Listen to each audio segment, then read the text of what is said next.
we are studying applications of Bohr's atomic model. We have already seen calculation of radius of orbit, calculation of velocity of electron, calculation of energy of electron. But now, today, we are studying hydrogen spectrum. First of all, we have to know about what is atomic spectrum. Then we can know hydrogen spectrum.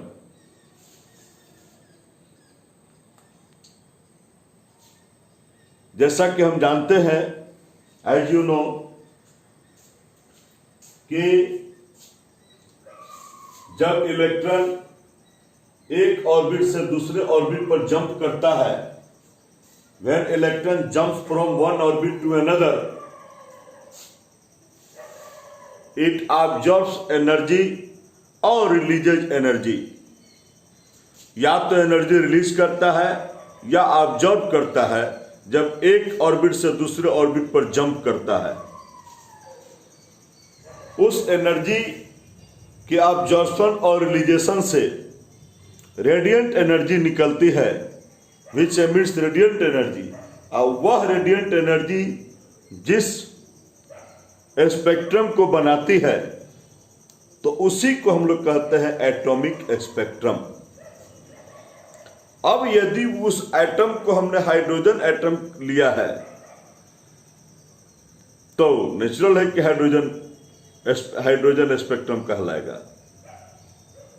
Clear हो गया कि जब electron एक orbit से दूसरे orbit पर jump करता है, जिसके कारण जो रेडिएंट एनर्जी निकलती है, उस रेडिएंट एनर्जी से जो स्पेक्ट्रम बनता है, उस स्पेक्ट्रम को हम लोग एटॉमिक स्पेक्ट्रम कहते हैं. और यदि वह एटम हाइड्रोजन एटम है, तो उसको हम लोग कहते हैं हाइड्रोजन स्पेक्ट्रम. सीधा सीधी बात है. तो एनर्जी में चेंजिंग होता है. जब इलेक्ट्रॉन एक ऑर्बिट से दूसरे ऑर्बिट पर जंप करता है, तो एनर्जी में नेचुरली चेंजिंग होता है. यहां हम देख रहे हैं कि चेंजिंग को देख रहे हैं कि चेंज इन एनर्जी. मान लीजिए कि किस पर इलेक्ट्रॉन जंप किया, तो चेंज इन एनर्जी कितना हुआ. तो चेंज इन सीधा सीधी बात है, इसमें से इसको माइनस कर देंगे, चेंज इन एनर्जी हमको मिल जाएगा E2 minus E1. Change in energy को मैंने यहाँ डेल्टा E से डिनोट किया है, E2 माइनस E1. और एनर्जी इसके ठीक पहले वाले क्लास में हम लोग पढ़े हैं, तो हमको एनर्जी का वैल्यू आया था -2 pi square m z square E4 by n square h square. चूंकि E2 है तो हमने N2 कर दिया, E1 है तो मैंने N1 कर दिया. अब यहाँ पर आप देख रहे हो कि माइनस माइनस ये प्लस, ये देख रहे हैं. तो इसको तो हम आगे पीछे कर सकते हैं, इसको पहले इसको बाद में से लिख सकते हैं, उलट पुलट कर सकते हैं, माइनस बाद में प्लस पहले. तो इस तरह से हमने देखा कि ये 1 by N1 square minus 1 by N2 square, इसको कॉमन कर लिए जो लोग कॉमन थे. और हम जानते हैं कि E equal to h mu कहाँ पढ़े थे, प्लैंक्स क्वांटम थ्योरी. या हम लोग वहाँ ये भी पढ़ते कि E equal to AC by lambda. तो देख रहे हैं हम लोग, तो 1 बाई लेमडा मैंने यहाँ निकाला, तो C और H नीचे आ गए, तो CH3 बन गए. और मैं आपको बताऊंगा कि हमारे बहुत बड़े वैज्ञानिक थे जिनका नाम था रेडबर्ग.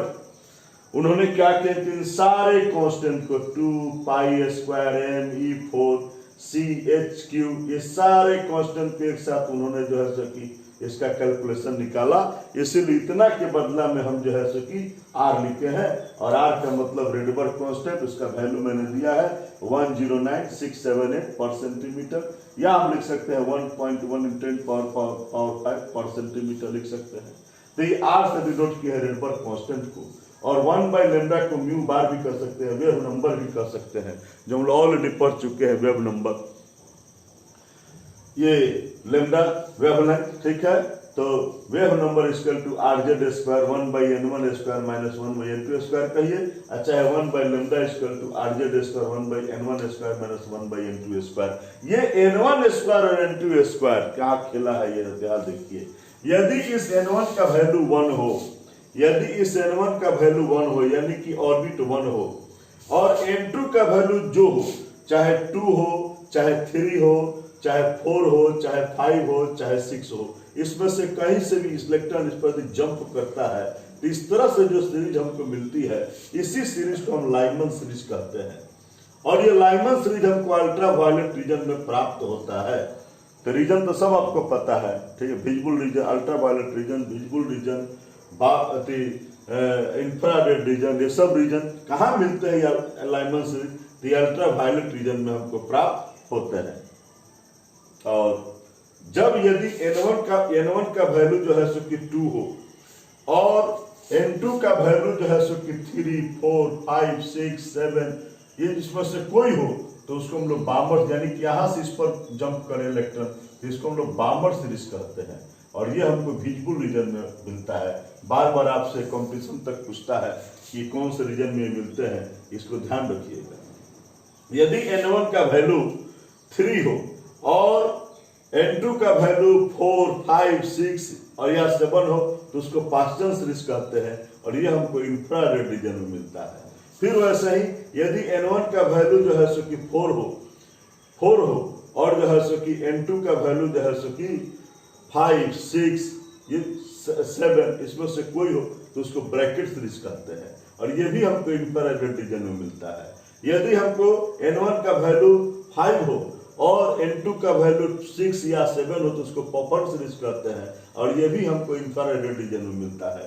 ऐसा ही यदि N1 का वैल्यू 6 हो और N2 का वैल्यू 7 हो, तो उसको हम हम्फ्री सीरीज कहते हैं, ये भी इंफ्रारेड रीजन में मिलता है। मैंने सबको दिखा दिया, मैंने ये सूत्र निकाल दिया और इस सब N1 N2 को दिखा दिया, और इसके आधार पर मैंने सारे सीरीज को यहाँ दिखा दिया कि Lyman series, Balmer series, Paschen series, Brackett series, पॉपर सीरीज, हम्फ्री सीरीज। यदि आपसे कोई पूछे कि लाइमन सीरीज के बारे में क्या जानते हैं, तो हम कह सकते हैं कि this series in which N1 equal to 1 and N2 equal to 2, 3, 4, 5, 6 और 7 इसमें से कोई हो, तो उसको हम लोग कहते हैं लाइमन सीरीज। और यह कहाँ फाउंड होता है, कहाँ प्राप्त होता है? तो ये अल्ट्रा वायलेट रीजन में प्राप्त होता है। सिमिलरली यदि आपसे कोई बामर सीरीज पूछे, तो हम लोग कह सकते हैं कि this series in which N1 equal to 2, देखिए 2 पर N1, और N2 इक्वल टू जो हो जाए 3, 4, 5, 6 और 7 जो हो, तो उसको हम लोग बामर सीरीज कहते हैं। और ये कहाँ प्राप्त होता है? It is found in visible region. फिर इसके बारे में यदि आपसे पूछे तो फिर वैसे ही लिख दीजिएगा, this series in which N1 equal to 3 और N2 इक्वल टू, सब क्लियर हो गया। यहाँ से फिगर देखकर हमको सब समझ में आ रहा है।